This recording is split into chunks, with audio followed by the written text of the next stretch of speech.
Hello everyone. आज हम लोग बात करेंगे हिमाचल प्रदेश जुडिशरी में जो लोकल एक्ट्स आते हैं उनसे जुड़े हुए पीवाईक्यूज के बारे में। तो टाइम वेस्ट किए बिना हम लोग सीधे क्वेश्चन पे आते हैं। पहला सवाल हमारा है हिमाचल प्रदेश कोर्ट एक्ट से related. Who may delegate the power under section 19 of Himachal Pradesh court act. Power किसके पास है? आंसर इसका बी, डिस्ट्रिक्ट जज। अगला, Under Himachal Pradesh Court Act 1976, who may make rules to regulate issue of license to petition writers? Petition writers का जो rules बनाने का regulation है वो कौन देता है? वो देती है हमारी हाई कोर्ट। नेक्स्ट सवाल नंबर 3 पे आते हैं। Under Himachal Pradesh court act the state government may fix the number of जजेस to be appointed after consultation with. तो ये आंसर बहुत सिंपल है कि अगर हाई कोर्ट में एक्स्ट्रा जजेस अपॉइंट करना है तो वहाँ के सीजीआई से कंसल्ट करना पड़ेगा। इवन डिस्ट्रिक्ट कोर्ट में उसके साथ तो कॉलेजियम ही बैठता है, और डिस्ट्रिक्ट कोर्ट में जब अपॉइंटमेंट होनी है डिस्ट्रिक्ट जज की, उस केस में हाई कोर्ट कंसल्टेशन देगा। आंसर है सी, बी। अगले पे आते हैं हम। Under Himachal Pradesh court act 1976, who prepare the list of holidays to be observe in each year. जो हॉलीडेज की लिस्ट है वो कौन बनाएगा? आंसर है high court. Power to make rules for the purpose of carrying out into effect the provision of Himachal Pradesh court act. इससे related जो rules बनाने की पावर है किसके पास है? High court. अब उससे बड़ा कोई कोर्ट नहीं है ना स्टेट में, तो सारा काम वही करेगी। अगला है 6th, classes of subordinate civil courts in Himachal Pradesh under Himachal Pradesh court act are. कितनी क्लास हैं सबॉर्डिनेशन की हमारे यहाँ? आंसर है डी, 3 क्लासेस ऑफ सबॉर्डिनेशन है। हाई कोर्ट, डिस्ट्रिक्ट कोर्ट्स का सब कोर्ट यही सबॉर्डिनेशन देखी जाती है। 7वां सवाल, अंडर सेक्शन 14, सेक्शन 14 क्या कहता है हिमाचल प्रदेश कोर्ट एक्ट का? The high court may authorize any civil जज to take cognizance of proceeding. Section 14 कहता है कि कोई भी सिविल जज है वो ऑफेंस का कॉग्निजेंस ले सकता है, लेकिन किस किस लॉज के अंदर? सक्सेशन एक्ट के अंदर, जी। उसके अलावा द गार्डियन वार्ड एक्ट, हाँ। तीसरा, प्रोविजनल इंसॉल्वेंसी, हाँ। तो आंसर होगा इसका D, all of the above. अब सवाल नंबर 7 पे चलते हैं। सवाल नंबर 7 है under section 17 of HPCA, who is empowered to distribute civil business. Civil business को देने का पावर किसके पास है? तो ये आंसर इसका डिस्ट्रिक्ट जज, डीजे। तो जैसे डीजे है उसके पास पावर होते हैं अलग अलग गाना प्ले करने का, उसी तरह सिविल जज, सिविल बिजनेस का काम सारा डिस्ट्रिक्ट जज के पास है। Himachal Pradesh court act receive on 26 मई 1976 द असेंट ऑफ गवर्नर, क्योंकि स्टेट लॉ है, स्टेट लॉ में असेंट गवर्नर का चाहिए, सेंट्रल लॉ में असेंट किसका चाहिए? प्रेस का चाहिए, प्रेसिडेंट। ठीक है, यहाँ पे गवर्नर है। अगला है under which section of Himachal Pradesh court act provide that the same person में if the high court thinks fit be appointed as DG of 2 और। तो 2 या 2 से ज़्यादा, 3, 4, 5 इतना नहीं होता वैसे, 2 या 3, 2 से ज़्यादा डिस्ट्रिक्ट का डीजे एक ही आदमी बन सकता है। एक ही आदमी बन सकता है। क्यों बन सकता है? क्योंकि वहाँ पे वैकेंसी पूरी नहीं हुई हो या किसी कारण से उनकी हेल्थ ख़राब हो गई हो, ये जो भी कारण है, क्योंकि डिस्ट्रिक्ट होना इंपॉर्टेंट है। तो किस सेक्शन में दिया गया? सेक्शन 5 में दिया गया है। अगले सवाल पे आते हैं। विच provision of Himachal Pradesh court act provide for appeal from district जजेस और एडिशनल डिस्ट्रिक्ट जजेस। तो डिस्ट्रिक्ट जज या एडिशनल डिस्ट्रिक्ट जज ने जो बात बोली उसकी अपील होगी, ये किस सेक्शन में दिया गया है? आंसर है इसका क्या होगा? आंसर सोचिए आप। बी, सेक्शन 20 में दिया गया है। ये 2012 में था। देखिए सारे क्वेश्चन के नीचे मैंने ईयर भी लिख रखे हैं ताकि इसका सिग्निफिकेंस पता चल जाए, कई बार सवाल रिपीट भी हुए हैं। देखिए जैसे फिर से आ गया सेक्शन 20 के बारे में। Section 20 of Himachal Pradesh court act contain the provision regarding appeal from, appeal कहाँ से दी जा रही? देख बस एंगल चेंज कर दिया गया है डिस्ट्रिक्ट जज से, डिस्ट्रिक्ट कोर्ट बेसिकली। ऑप्शन लेकिन ऐसे बनाया गया था उसमें। 13 the classes of court as explain in the Himachal Pradesh court act, ये कहाँ दिया हुआ है? हमने कितने क्लास की बात की थी? 3 क्लास की बात की थी, लेकिन ये दिया कहाँ हुआ है? सेक्शन 3 में दिया हुआ है। अगला है Himachal Pradesh court act was passed in which year, किस साल पास हुआ था? ऊपर देखो दिया हुआ था ना, लेकिन हमें ये इसलिए इम्पोर्टेंट है याद रखना, प्रेजेंस ऑफ माइंड। अगर ऊपर का सवाल है, वैसे ये अलग अलग सालों में सवाल आया, लेकिन आपने क्योंकि अटेम्प्ट किया ऊपर, तो आप नीचे भी कर सकते हैं। ऐसे 2-4 सवाल आप मेन एग्जाम में भी सही कर देंगे, बस प्रेजेंस ऑफ माइंड यूज़ करके, क्योंकि किसी सवाल में जो स्टेटमेंट होता है अगले सवाल का आंसर भी हो सकता है। Which of the following is not, देखिए वर्ड जरूर ध्यान रखिए, is not a ground of eviction of tenant under Himachal Pradesh urban rent control act. देखिए कोई भी लोकल लॉ हो, चाहे छत्तीसगढ़ हो, चाहे दिल्ली हो, चाहे हिमाचल हो, रेंट कंट्रोल जरूर पूछते हैं, क्योंकि टेनेंसी के लिए जो अर्बन टेनेंट है उनके लिए बहुत इंपॉर्टेंट है रेंटेड अकोमोडेशन और उसके राइट जुड़ा हुआ, दोनों के लिए, लैंडलॉर्ड के लिए और टेनेंट के लिए, इसलिए काफ़ी क्वेश्चंस आते हैं, तो हमें ध्यान देना होगा इस पर। अभी ज़्यादा दिन नहीं है, 20 दिन है, लेकिन आप ढंग से मेहनत करेंगे तो भी काफ़ी कुछ हो सकता है। ठीक है, तो ग्राउंड ऑफ इविक्शन क्या नहीं है? नॉन पेमेंट ऑफ रेंट, ये तो ग्राउंड है। Change in use of premises, अब जैसे अपने रूम रहने के लिए दिया, आपने होटल खोल लिया, शराब बेच रहे हो तो अलाउड नहीं है।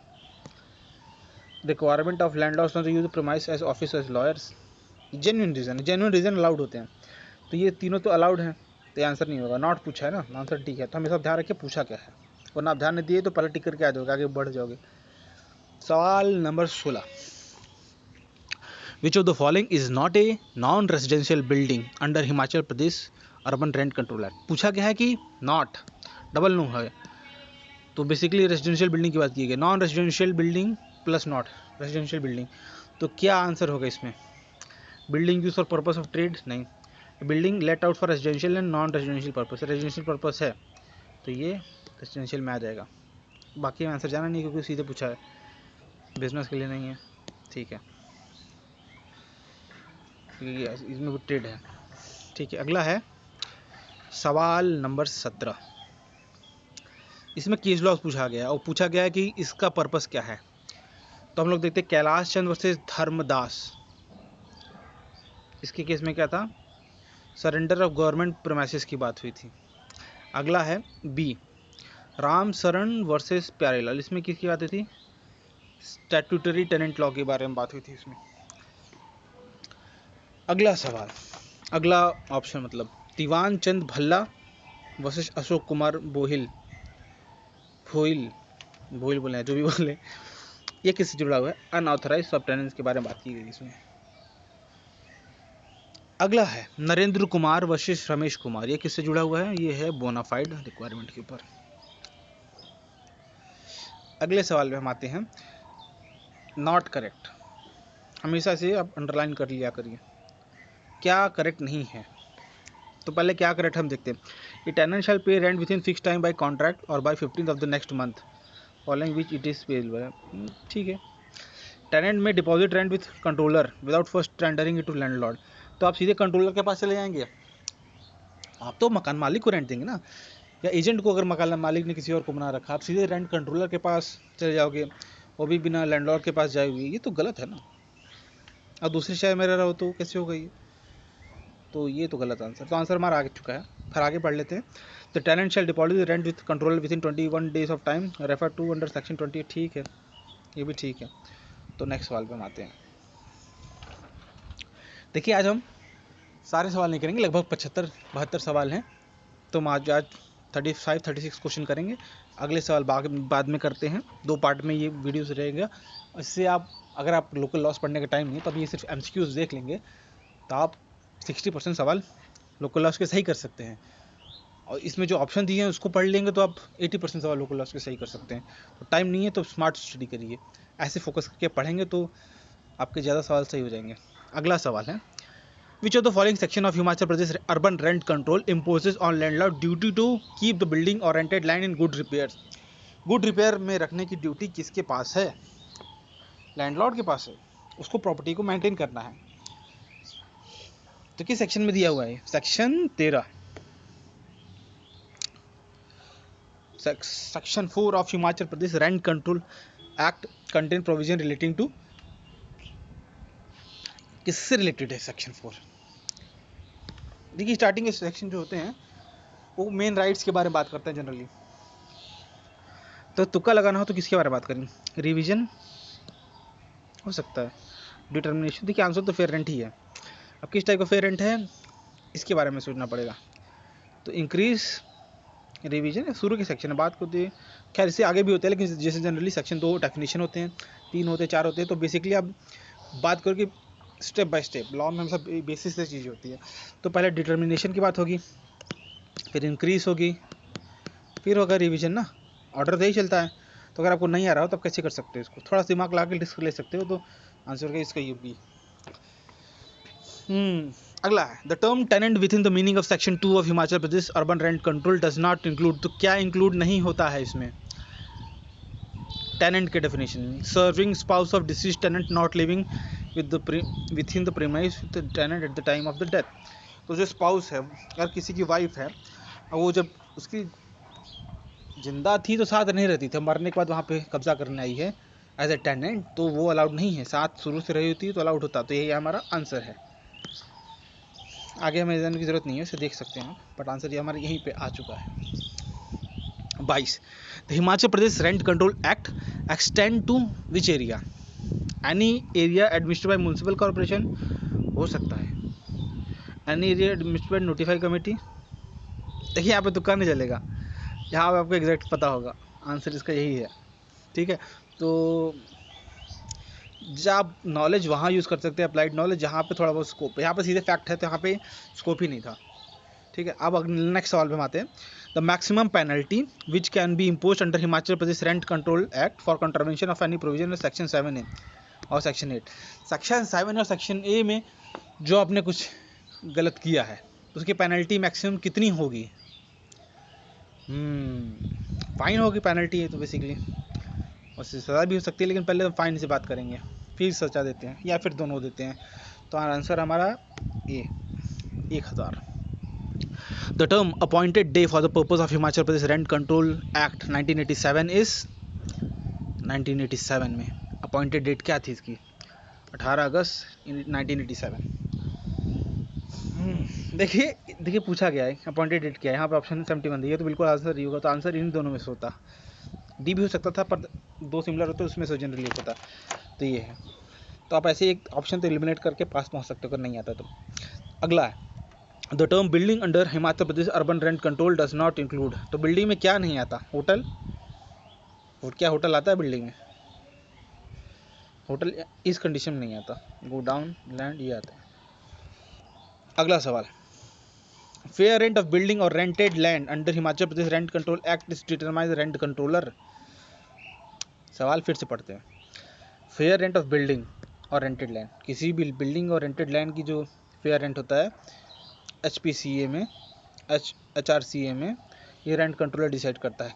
किन कंडीशन पे डिसाइड करता है? Taking into consideration rent prevailing locality में जो रेंट पड़ रहा है उसको देखेंगे जी। जैसे दिल्ली मान लीजिए एवरेज रेंट 20,000 है, और मान लीजिए हिमाचल प्रदेश के किसी छोटे से गांव में, मान लीजिए मलाना में, वहाँ पे रेंट कम है, ज़्यादा भी हो सकता है अगर होटल बना दिए तो, कम है मान लीजिए 5,000 है, तो लोकेलिटी के हिसाब से रेंट दिखा जाएगा ना। तो पहला तो ठीक है। अगला क्या है? Taking into consideration the rent agreed upon between landlord and tenant, ये भी इंपॉर्टेंट है, कॉन्ट्रैक्ट लॉ बेसिकली। थर्ड है taking into consideration the compromise arrived at between the 2 parties, ये भी कॉन्ट्रैक्ट की पार्ट है। तो आंसर होगा डी। देखिए सवाल 2 बार आ चुका है तो इंपॉर्टेंट है। अगला सवाल 3 बार आ चुका है। सवाल नंबर 27, provision to related to eviction of tenant under Himachal Pradesh urban rent control act is described in. eviction की बात हो रही है। eviction किस सेक्शन में दिया गया है? सेक्शन है इसका 14 नंबर। 3 बार आ गया, बहुत इंपॉर्टेंट है, बहुत इंपॉर्टेंट है। In which year the recent urban rent control act has been placed. Urban वाला बात हो रहा है, कब आया था ये? 2009 में। अगला है केस लॉस के बारे में आ गया। The case of Madan Mohan versus Krishna Kumar Sood is related to which section? Section 14। अगला, under this condition no landlord shall claim और receive any rent in excess of fair rent. अभी हमने बात की थी, देखिए रिपीट हो गया कैसे। एक में स्टेटमेंट था, एक में ऑप्शन था, दूसरे में स्टेटमेंट बन गया, फिर तीसरे में फिर ऑप्शन बन गया। 31, if any person contravene any of the provision of clause A of section 7 or section 8, he shall be punished with imprisonment which may extend to 2 years with fine. अगला है, a landlord who seek to evict his tenant shall apply to the, अगर किसी landlord को eviction करवाना है अपने tenant को तो किसको अप्लाई करेगा? वो अप्लाई करेगा रेंट कंट्रोलर को। अब सारा एक्ट का नाम उसी से तो वही होना चाहिए ना, अब डीएम के पास इतना टाइम थोड़ी है। अगला है section 11 of essential supply services is related to, तो बात हो रही है कि जैसे कि कभी कभी मकान मालिक होता है, आप रेंट नहीं दे रहे हो टाइम पे, आपको परेशान करने के लिए बिजली काट लिया या पानी काट लिया या प्लम्बिंग का काम काट लिया, तो ये बहुत इंपॉर्टेंट सर्विस है, इसको नहीं काट सकते, ये इलीगल है, अलाउड नहीं है। तो आंसर क्या होगा? ये लॉजिक से भी हो जाएगा, इसलिए समझना पड़ेगा ना क्या इंपॉर्टेंट है। आंसर है डी। अगला सवाल, section 17 of HPURCA is related to, Himachal Pradesh urban rent control का सेक्शन 17 किससे रिलेटेड है? ये रिलेटेड है रिकवरी ऑफ पोजेशन। अगला सवाल, सेकंड लास्ट सवाल, in the absence of contract any tenant shall pay rent. अब क्या ही मैं बोल रहा हूँ, अप्लाई विथ इन, कब तक उसको रेंट देना चाहिए अंडर दिस एक्ट? अगर कॉन्ट्रैक्ट नहीं है तो, अगर कॉन्ट्रैक्ट नहीं है तो महीने के लास्ट तक तो दे दो ना आप रेंट, ठीक है ना, लॉजिक तो यही कहता है, ठीक है, तो आंसर यही होगा, एटलीस्ट की बात हो रही है। Who is not authorize to hear appeals against the order made by rent controller, तो रेंट कंट्रोलर जो अपील करता है, ऑर्डर देता है, उसकी अपील कौन ऑथराइज नहीं है? ये सब ऑथराइज नहीं है, तो कहाँ जाएगा ये? स्टेट गवर्नमेंट जो अगर बना देती है ट्रिब्यूनल तो वहाँ जाएगा और कहीं नहीं जाएगा। तो आज का हमारा 36 सवाल हो गए हैं, लगभग इतने सवाल और बचे हैं जो सेकंड पार्ट में हम कर देंगे। वीडियोस ज़्यादा लंबी बनाने से फ़ायदा नहीं होता, हमारा कंसंट्रेशन लेवल इतना नहीं रहता है। तो अगले वीडियो में फिर से मिलते हैं, तो आप इस चैनल से जुड़े रहिए, सब्सक्राइब कर लिए ताकि आप फ्यूचर में इससे जुड़े हुए और भी वीडियोज़ देख पाए। हिमाचल प्रदेश की इवन अगर दूसरी स्टेट जुडिशरी एग्ज़ाम दे रहे हैं तो उनकी PYQ डिस्कशन के लिए वीडियो भी यही मिलेंगे। तो स्टडी वेल, गुड बाय।